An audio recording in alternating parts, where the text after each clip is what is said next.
નમસ્કાર મિત્રો, જય જય ગરવી ગુજરાત. ગુજરાતી સાહિત્યમાં લાસ્ટ લેક્ચરમાં આપણે મધ્યકાલીન જૈન સાહિત્ય પ્રકારની વાત કરી હતી, જેમાં આપણે મધ્યકાલીન જૈન સાહિત્યમાં કયા કયા સાહિત્ય પ્રકારો હતા, એની પ્રથમ કૃતિ કઈ હતી, એમાં મુખ્ય કયો રસ હતો, આ બધી જ ચર્ચા કરી હતી.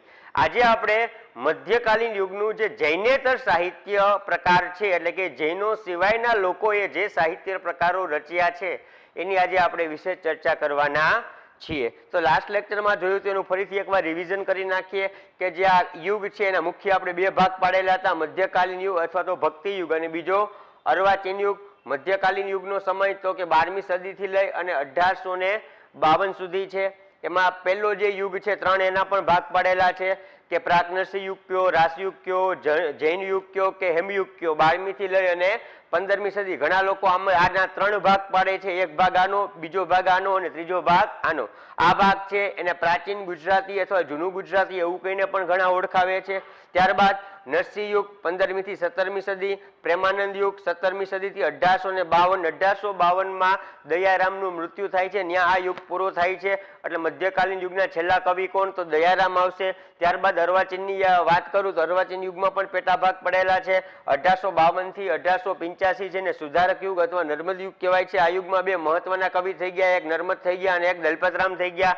ત્યારબાદ 1885 થી 1915 સુધીની વાત કરું તો આને પંડિત યુગ કહેવાય છે, ગોવર્ધન યુગ કહેવાય છે, સાક્ષર યુગ પણ કહેવાય છે અને સમન યુગ પણ કહેવાય છે. ત્યારબાદ 1915માં એક મહત્વની ઘટના બને છે. આફ્રિકાથી ગાંધીજી છે ભારતમાં આવે છે, એટલે 1915 થી 1948 એના મૃત્યુ સુધીનો જે યુગ છે એને શું કહીએ છીએ? ગાંધી યુગ કહેવાય છે. અને 1948 થી 1960 સુધીનો સમય છે એને અનુગાંધી યુગ કહેવાય છે. 1960 થી મુંબઈ રાજ્યમાંથી ગુજરાત અલગ પડે છે, એટલે 1960 પછીનો સમય છે એને આધુનિક યુગ કહેવામાં આવે છે. આ બધું જ છે આપણે ભણી ચૂક્યા છીએ, એટલે બહુ ઝડપથી આપણે લીધું છે. ત્યારબાદ આપણે સાહિત્ય પ્રકારની વાત કરી હતી. લાસ્ટ લેક્ચરમાં આપણે મધ્યકાલીન જૈન સાહિત્ય ભણ્યા હતા, જેમાં રાસ, ફાગુ, બારમાસી, પ્રબંધ, સ્તવન અને ભવાઈ આટલા સાહિત્ય પ્રકારની વાત કરી હતી. આ બધા કેવા છે? જૈન સાહિત્ય પ્રકાર છે. હવે જે આજે આપણે ભણવાના છીએ મધ્યકાલીન જૈનેતર જે સાહિત્ય પ્રકાર છે, જે આજે આપણે લેક્ચરમાં ભણવાના છીએ, એ છે પદ છે, છપ્પા છે, ચાપકા, કાપી, રાસ્યા, છાસ્યા કે મરસ્યા, આખ્યાન, પદ્ય વાર્તા, ગરબો અને ગરબી. આની ચર્ચા છે આજે આપણે કરવાના છીએ. તો હવે આપણે એક પછી એક જે મધ્યકાલીન જૈનેતર સાહિત્ય છે એની અત્યારે આપણે ચર્ચા કરીશું. તો સૌથી પહેલું છે પદ. તો સૌથી પહેલા તો પદનો અર્થ, પદ એટલે કે નરસિંહ મહેતા મીરાબાઈ લખેલા છે, આપણને ખબર જ છે, પણ પદનો અર્થ પરીક્ષામાં પૂછી લે.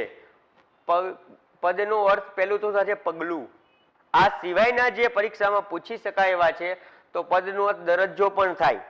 પદના ઘણા બધા અર્થ થાય છે. મૂળ એવો અર્થ પણ થાય. પદ એટલે કિરણ પણ થાય. પદ એટલે આશ્રય પણ થાય. પદ એટલે નિશાન પણ થાય. પદ એટલે મોક્ષ પણ થાય. પદ એટલે રક્ષણ પણ થાય. પદ એટલે સ્વરૂપ પણ થાય. પદ એટલે સ્થળ પણ થાય. પદ એટલે વ્યવસાય પણ થાય. પદ એટલે વસ્તુ પણ થાય. પદના આટલા અર્થ થઈ શકે છે. હવે જો તમને પરીક્ષામાં પૂછવું હોય તો આમાંથી એકાદો અર્થ પણ પૂછી લઈએ કે પદનો અર્થ શું. તો અહીંયા જે આપણે ભણવાના છીએ ત્યાં પદનો અર્થ શું થાય છે? પગલું થાય છે. પણ એવું જરૂરી નથી કે પદનો અર્થ પગલું એ જ પૂછે, એના સિવાયનું પણ પૂછવું હોય તો પણ પરીક્ષામાં પૂછી શકે છે. એટલે ખાસ યાદ રાખજો, બાકીના બધા છે સમાનાર્થી અર્થ. તમને એક પણ બુકમાં ક્યાંય જોવા નહીં મળે, સાહિત્યની બુકમાં પણ. હવે તમને ખબર જ છે કે ડિટેલમાં પૂછે છે, તો આ રીતે તમને પરીક્ષામાં પૂછી શકે છે. પદના પિતા કે સર્જક તો નરસિંહ મહેતા, અને પ્રભાતિયાના પિતા કહે તો પણ કોણ આવશે? નરસિંહ મહેતા. યાદ રાખજો, પદના પિતા કહે તો પણ નરસિંહ મહેતા, પદના સર્જક કહે તો પણ નરસિંહ મહેતા, પ્રભાતિયાના પિતા કહે તો પણ નરસિંહ મહેતા, આદિ કવિ કહે તો પણ નરસિંહ મહેતા લખવાનું છે. પદ એ સમગ્ર મધ્યકાલીન ગુજરાતી સાહિત્યનો સૌથી નાનો સાહિત્ય પ્રકાર છે. મોસ્ટ આઈએમપી પ્રશ્ન. જો તમને પરીક્ષામાં એવો પ્રશ્ન પૂછે છે કે મધ્યકાલીન યુગનો સૌથી નાનો સાહિત્ય પ્રકાર કયો, તો શું આવશે? પદ. પણ જો તમને એવો પ્રશ્ન પૂછે છે કે ગુજરાતી સાહિત્યનો સૌથી નાનો પ્રકાર કયો, તો પદ નથી લખવાનું, તો શું લખવાનું છે? હાઈકુ લખવાનું છે. શું લખવાનું છે? હાઈકુ. હાઈકુના પિતા પાછા કોણ છે? સ્નેહ રશ્મિ છે. હાઈકુ કયા દેશમાંથી આવેલું છે? જાપાન દેશમાંથી આવેલું છે. કેટલા અક્ષર હોય? 5, 7, 5. ટોટલ કેટલા અક્ષર હોય? 7 અક્ષર હોય છે. તો આ જે હાઈકુ છે, તો એ હાઈકુ છે એ શું છે? ગુજરાતી એટલે કે સમગ્ર ગુજરાતી સાહિત્યનો નાનામાં નાનો પ્રકાર છે, જ્યારે પદ એ મધ્યકાલીન યુગનો સૌથી નાનો પ્રકાર છે. એટલે અને ઓપ્શનમાં પદ અને હાઈકુ બંને આપેલા હોય. એટલે ખાસ જોવાનું કે ગુજરાતી સાહિત્યની વાત કરે છે તો હાઈકુ લખવાનું, મધ્યકાલીન સાહિત્યની વાત કરે છે તો સૌથી નાના પ્રકારમાં પદ લખવાનું. એટલે આ ખાસ યાદ રાખજો, બે પરીક્ષામાં પૂછી શકાય તેવા છે. આગળ આપણે જોઈએ પદનો ગુજરાતી ભાષામાં અર્થ ડગલું કે પગલું થાય છે, જે આપણે આગળ જોઈ લીધું છે. પદ એ મધ્યકાલીન નો ઉર્મી પ્રધાન સાહિત્ય પ્રકાર છે. તમને એક બીજો પ્રશ્ન પણ પૂછી લઈએ કે પદ એ કેવો સાહિત્ય પ્રકાર છે, તો ઉર્મી પ્રધાન છે. કેવો છે? ઉર્મી પ્રધાન સાહિત્ય પ્રકાર છે. અહીંથી એક પ્રશ્ન પૂછવો હોય તો પૂછી શકે છે. પદના બે પેટા પ્રકાર પડે છે, ક્યાં? એક ભજન અને પ્રભાતિયા. એટલે તમને પરીક્ષામાં પ્રશ્ન ઉલટી રીતે પૂછે કે પ્રભાતિયા એ નીચેનામાંથી શેનો ભાગ છે? આપણે ઓપ્શન આપ્યા હોય, પદ આપેલું હોય, છંદ આપેલા હોય, આવા ચાર ઓપ્શન આપે તો શું આવશે? પદ આવશે. પદના બે પેટા પ્રકાર, પદ પ્રભાતિયા છે અને ભજન પણ છે. આવા બે પ્રકાર એના પડે છે. પ્રભાતિયા સવારના સમયે ગાવામાં આવતો સાહિત્ય પ્રકાર છે. ભજન મનુષ્યના જીવનને જીવવાનો સાચો માર્ગ બતાવતો ભક્તિ પ્રધાન સાહિત્ય પ્રકાર છે. પ્રભાતિયા ક્યારે? તો સવારે જ ગવાય. અને ભજન શું છે? ભક્તિ પ્રધાન છે. આ પણ આપણને ખબર છે. તો આ વાત હતી પદની. ત્યારબાદ વાત કરીએ છીએ આપણે છપ્પા. કોના છે? બધાને ખબર છે, અખાના. છપ્પા એ 6 પંક્તિ વાળો કાવ્ય પ્રકાર છે. 6 પંક્તિનો કાવ્ય પ્રકાર છે. આમાં લીટી કેટલી હોય? છપ્પામાં 6 હોય, ખાસ યાદ રાખજો. જેમાં રોડા છંદની 4 અને ઉલાડા છંદની 2 પંક્તિઓ હોય છે. પરીક્ષામાં પૂછાયેલો પ્રશ્ન છે કે નીચેનામાંથી છંદ માટે કયું વાક્ય સાચું છે, અને એમાં જે વાક્ય કા હતું, શું હતું? રોડા છંદની 4 અને ઉલાડા છંદની 2. રોડા છંદની કેટલી? 4 અને ઉલાડા છંદની 2. આ રીતે 6 પંક્તિ હોય છે, 6 લીટી હોય છે. આ પરીક્ષામાં પ્રશ્ન પૂછાઈ ગયો છે, બીજી વાર પણ પૂછી શકાય છે. એટલે ખાસ યાદ રાખવાનું, રોડા છંદની 4 પંક્તિ, ઉલાડા છંદની 2 પંક્તિ, અને છપ્પામાં કેટલી લીટી હોય અથવા તો કેટલી પંક્તિ હોય? તો 6 પંક્તિ જ હોય. છપ્પાનો મુખ્ય વિચાર બોધ પ્રધાન કટાક્ષમય શૈલીમાં માનવ જગતને વાસ્તવિક જગતનો ખ્યાલ કરવાનો છે. યાદ રાખજો. બીજો એક પ્રશ્ન અહીંથી પૂછે, છપ્પા એ કેવું કાવ્ય પ્રકાર છે? તો બોધ પ્રધાન. અને વાણી કેવી હોય છે, એની શૈલી કેવી હોય છે? તો શૈલી પૂછે તો કટાક્ષમય શૈલી હોય છે. અને કેવું પ્રધાન છે?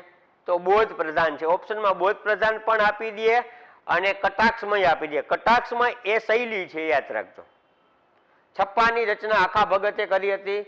746 જેટલા છપ્પા અખાઈ આપેલા છે. અખાઈ કેટલા છપ્પા આપેલા છે? તો 746. પરીક્ષામાં પૂછવું જોઈએ, એ પણ પૂછી શકે છે. ત્યારબાદ આપણે જોઈએ ચાપખા, જેને આપણે ચાબુક કહીએ છીએ, કોરડો કહીએ છીએ આપણે. તો એક અર્થ તો કોરડો થાય અથવા તો ચાબુક જે મારતા હોય ને. બીજું તો અસરકારક માર્મિક વચન, આવો પણ ચાપખાનો અર્થ થાય છે. અહીંયા જે આપણે લેવાનો છે, અહીંયા જે આપણે ચાપકા ભણીએ છીએ એમાં આપણે કોરડો, ચાબુક આવો અર્થ નથી લેવાનો. આપણે કેવો અર્થ લેવાનો છે? અસરકારક માર્મિક વચન. આ અર્થ આપણે અહીંયા સાહિત્ય પ્રકારમાં લેવાનો છે. મૂળ સાહિત્ય પ્રકાર તો મહારાષ્ટ્રમાં થઈ ગયેલા અનંત ફંડીના ફટકામાંથી ચાપકા લીધેલું છે. રચના કોણે કરેલી છે? તો ભોજલરામ અથવા ભોજો ભગત. ક્યાંના હતા? દેવકી ગાલોડના હતા. ભોજા ભગતના 2 શિષ્યો હતા, એમાંના એક શિષ્ય હતા જલારામ બાપા. જલારામ બાપા ક્યાં છે અત્યારે? એનું મંદિર તો તમને ખબર છે, વીરપુર છે. વીરપુરથી આગળ તમે જાઓ એટલે જેતપુર આવે, ને જેતપુરથી આગળ થોડાક જાઓ તો ત્યાં દેવકી ગાલોડ ગામ આવે. તો જેતપુરની બાજુમાં દેવકી ગાલોડ ગામ છે. ત્યાં ભોજા ભગતનો અથવા તો ભોજલરામ છે એનો જન્મ થયેલો હતો. આની કદાચ અટક પૂછાય તો આની મૂળ અટક હતી સાવલિયા. કેવી હતી? સાવલિયા. ક્યાંના હતા? દેવકી ગાલોડના હતા. અને તમે જલારામ બાપાના મંદિરે વીરપુર જાઓ ને તો જલારામ બાપાનું મંદિર છે, એમાં એક બાજુ છે એક છબી પડેલી છે. એ જલારામ બાપુના ગુરુ એટલે કે ભોજલરામ એટલે કે ભોજા ભગતનો ત્યાં ફોટો છે. ભોજા ભગતનો ફોટો આજે પણ જે વીરપુર જલારામ બાપાનું મંદિર છે ત્યાં ભોજા ભગતનો ફોટો રહેલો છે. ભોજા ભગત ક્યાંના હતા? દેવકી ગાલોડ ક્યાં આવેલું? તો વીરપુરની બાજુમાં જેતપુર આવ્યું, જેતપુરની બાજુમાં દેવકી ગાલોડ આવેલું છે. મૂળ અટક તો એની સાવલિયા હતી અને જલારામ બાપા છે એના શિષ્ય હતા, 2 શિષ્યો હતા. અને એક બીજી નવાઈની વાત કે ભોજા ભગત છે એ અભણ હતા. કેવા હતા? અભણ હતા, અને છતાં સાહિત્ય લખેલું છે. તો એનો બીજો શિષ્ય છે ને એને બધું આ સાહિત્ય લખેલું હોય, કારણ કે તમને વાંચતા લખતા જ ન આવડતું હોય તો પછી તમે લખો કઈ રીતે? તમે કવિ બનવા માટે લખતા તો આવડવું જોઈએ ને. છતાં આ ભોજા ભગત છે એ સાહિત્યકાર બને છે. શું કામે? ચાપકા લખે છે. લખતા પોતે નથી, લખે છે કોણ? એનો શિષ્ય. એટલે એક પરીક્ષામાં પ્રશ્ન એવું પૂછે કે નીચેનામાંથી કયા સાહિત્યકાર, કયા કવિ, કયા લેખક કે જે અભણ હતા? તો એમાં કોણ આવશે? ભોજા ભગત આવશે. વિશેષ વાત આપણે ભોજા ભગતને ભણશું ત્યારે જોશું.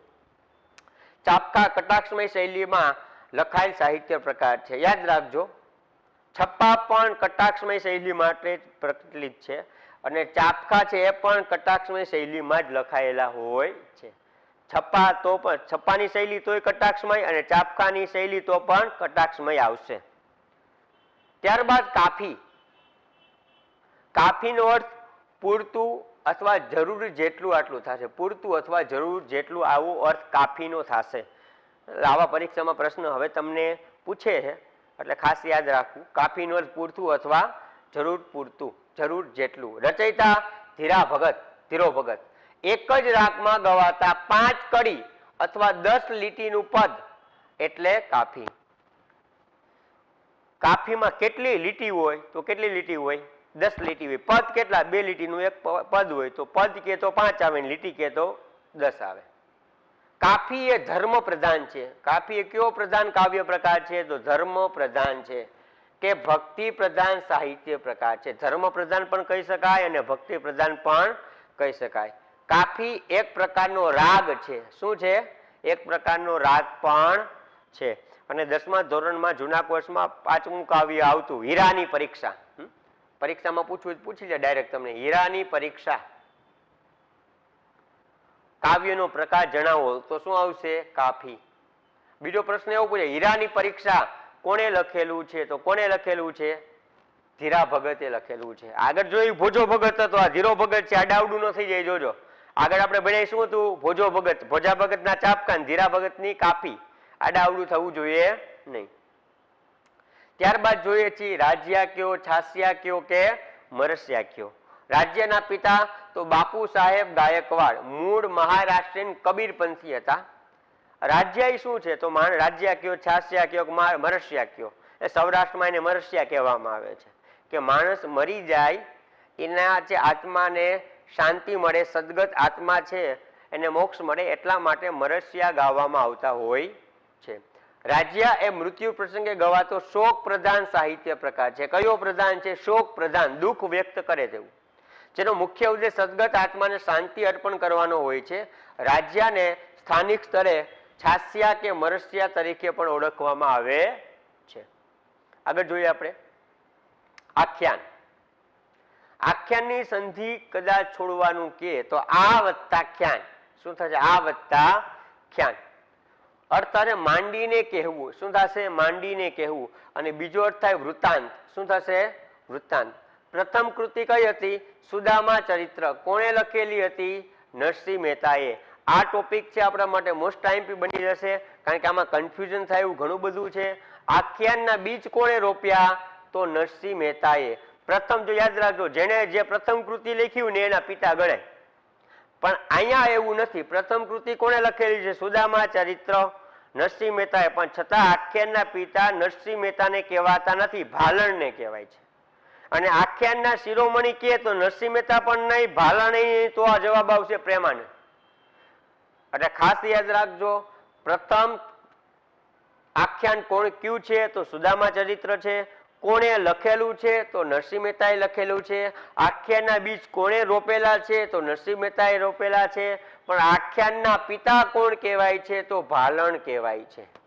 હવે આખ્યાનને વિભાજિત ભાગ પાડ્યા, એ ભાગનું નામ શું આપ્યું? કડવા આપ્યું. તો એવો પ્રશ્ન પૂછે કે કડવાના પિતા કોણ? તો પણ કોણ આવશે? ભાલણ આવશે. આખ્યાનને કડવામાં વિભાજિત કર્યું હતું એટલે શું કહેવાય છે ને? કડવાના પિતા કહેવામાં આવે છે. એટલે કડવાના પિતા કે તો પણ ભાલણ, અને આખ્યાનને કડવામાં વિભાજિત કોને કર્યું તો પણ શું લખવાનું? ભાલણ લખવાનું થશે. પણ કડવાને પાછા 3 ભાગમાં વિભાજિત કર્યા. આખ્યાનને વિભાજિત કેમાં કર્યા? કડવામાં. કોને કરેલા છે? ભાલણે. એટલે કડવાના પિતા કયો અથવા કડવાને આખ્યાનને કડવામાં વિભાજિત કરનાર તો આવશે ભાલણ. પણ જો હવે તમને એવો પ્રશ્ન પૂછે કે કડવાને વિભાજિત કોણે કરેલા છે, કડવાને 3 ભાગમાં વિભાજિત કોણે કરેલા છે, તો પ્રેમાનંદ આવશે. ફરીથી આપણે વાત કરીએ. સૌથી પહેલું આખ્યાન કયું છે? સુદામા ચરિત્ર. કોણે લખેલું છે? નરસિંહ મહેતાએ લખેલું છે. આખ્યાનના બીજ કોને રોપેલા છે? તો કે નરસિંહ મહેતાએ. પણ આખ્યાનના પિતા તો ભાલણ. ત્યારબાદ તો કે આખ્યાન છે એને કડવામાં રૂપાંતરિત કોણે કર્યું? એમાં કડવામાં ભાગ કોણે કર્યા? તો કે ભાલણે. એટલે એમાં ભાલણ આવશે. તો પછી કડવાના પિતા પણ કોણ કહેવાય? એ પણ ભાલણ જ કહેવા છે. પણ કડવાને 3 ભાગમાં વિભાજિત કોણે કર્યા? તો પ્રેમાનંદે કરેલા છે. આખ્યાનમાં શિરોમણી કોણ છે? તો પ્રેમાનંદ છે. અને માણભટ્ટ તરીકે કોણ ઓળખાય છે? તો પણ પ્રેમાનંદ ઓળખાય છે. જે માણ લઈને વગાડવા જતા, તમે ગુજરાતી પાઠ્યપુસ્તક જૂનું આવતું, પ્રેમાનંદનો ફોટો આવતો કે મોટો બધો ગોળા જેવું હોય ને માણ કહેવાય, અને વગાડતા એવો ફોટો હોય પ્રેમાનંદનો. એ શું હતા? માણભટ્ટ તરીકે ઓળખાય છે. પણ જો પરીક્ષામાં હવે તમને લેટેસ્ટ પ્રશ્ન પૂછે કે આધુનિક માણભટ્ટ તરીકે કોણ ઓળખાય છે, તો ધાર્મિકલાલ પંડ્યા ઓળખાય છે. ખાસ યાદ રાખજો. કોણ આવશે? ધાર્મિકલાલ પંડ્યા આવશે, જે વડોદરાના છે. પરીક્ષામાં પ્રશ્ન પૂછે આધુનિક માણભટ્ટ કોણ, તો ધાર્મિકલાલ પંડ્યા. ફરીથી એકવાર આપણે જોઈએ આખ્યાન અર્થ. તો આ વત્તાખ્યાન માંડીને કેવું એવો અર્થ થશે? પ્રથમ કૃતિ છે સુદામા ચરિત્ર, નરસિંહ મહેતાએ લખેલું છે. આખ્યાનના બીજ તો નરસિંહ મહેતાએ રોપેલા છે. આખ્યાનના પિતા તો ભાલણ આવશે. કડવાના પિતા તો ભાલણ આવશે. આખ્યાનને કડવામાં વિભાજિત કરેલ તો ભાલણ આવશે. કડવાને 3 ભાગમાં વિભાજિત કરનાર તો પ્રેમાનંદ આવશે. આખ્યાનમાં શિરોમણી તો પ્રેમાનંદ આવશે. માણભટ્ટ તો પ્રેમાનંદ આવશે. આધુનિક માણભટ્ટ તો ધાર્મિકલાલ પંડ્યા આવશે, જે વડોદરાના છે. આખ્યાન એ મધ્યકાલીન ગુજરાતી સાહિત્ય પ્રકારનો સૌથી પ્રચલિત પ્રકાર છે. ખાસ યાદ રાખજો. જો મધ્યકાલીન યુગનો સૌથી નાનો સાહિત્ય પ્રકાર તો પદ, મધ્યકાલીન યુગનો સૌથી પ્રચલિત સાહિત્ય પ્રકાર તો આવશે આખ્યાન. શું આવશે? આખ્યાન.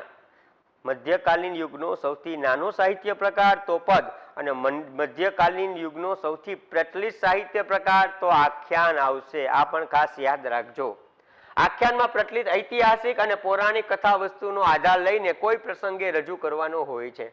મેં તમને વાત કરી કે પ્રેમાનંદ છે એ માણભટ્ટ હતા, એટલે માણ લઈ અને ઘરે ઘરે ગામડે ગામડે જતા અને રાત્રે છે આવી કોઈ વાર્તા કરતા આખ્યાન સ્વરૂપે. એ રીતે કરતા. શું કામ કરતા? કારણ કે એમણે પ્રતિજ્ઞા લીધી હતી. શું? કે જ્યાં સુધી હું ગુજરાતીનો ઉદ્ધાર નહીં કરું ત્યાં સુધી હું પાઘડી પહેરીશ નહીં. આ વારંવાર પ્રશ્ન પૂછાઈ ગયેલો છે કે આવી પ્રતિજ્ઞા કોણે કરેલી છે? તો કોણે કરેલી છે? તો પ્રેમાનંદે કરેલી છે. શા માટે કરેલી હશે? જ્યારે આપણે પ્રેમાનંદને ભણશું ત્યારે આપણે એની વિશેષ વાત કરશું. એટલે આ પ્રતિજ્ઞા પૂછાય તો પણ શું આવશે? પ્રેમાનંદ જ આવશે.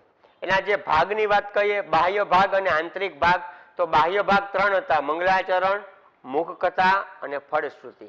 આંતરિક ભાગ તો મુખબંધ અથવા મોઢિયું, મુખ્ય ઢાળ, વલણ અથવા ઉથલો.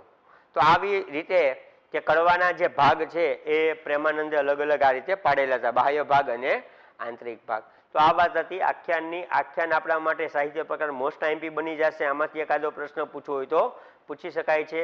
ત્યારબાદ આપણે જોઈએ પદ્ય વાર્તા. વાર્તા પણ કેવા? કવિતા સ્વરૂપે એવું હોય એવી પદ્ય વાર્તા.